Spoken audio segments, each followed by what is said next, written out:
বল কি কি করলি?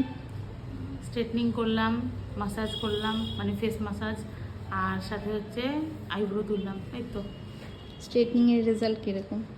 এই যে দেখো, সবাই দেখতে পাচ্ছে, সবাই দেখে, ফেসবুকে সবাই দেখে নিছে অলরেডি। হ্যাঁ, তো যাই হোক রিভিউটা নেওয়া হয় আমার তো নাই, হচ্ছে এটা নিয়ে ভালোই সেকেন্ড টাইম। লাগতেছে। হ্যাঁ, এটা আমি নিয়ে একটু সেকেন্ড টাইম।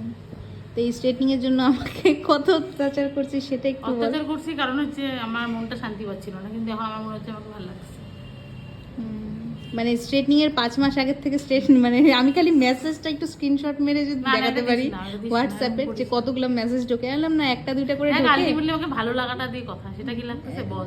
ভালো তো হ্যাঁ, লাগতেছে। তাই এটা আমার ফর্সা লাগছে। হ্যাঁ, তুই তো এমনি ওই ফর্সা। তো মাসাজ করার পরে একটু বেশি ফর্সা। হ্যাঁ, তো এবার যে স্কার্ফ যে আনিস না এই রোদের মধ্যে আসছিস, ওই সুন্দর মানুষদের অত লাগে না, একটু ট্যান হবে, তুলবো, এটাই তো জীবন। সেই রংটা দিছে না ভগবান। চুপ কর, হয়ে গেছে আমাকে অপমান করা। হ্যাঁ, থ্যাংক ইউ তোকে অপমান করার জন্য, এই যে আসিস বারবার করে।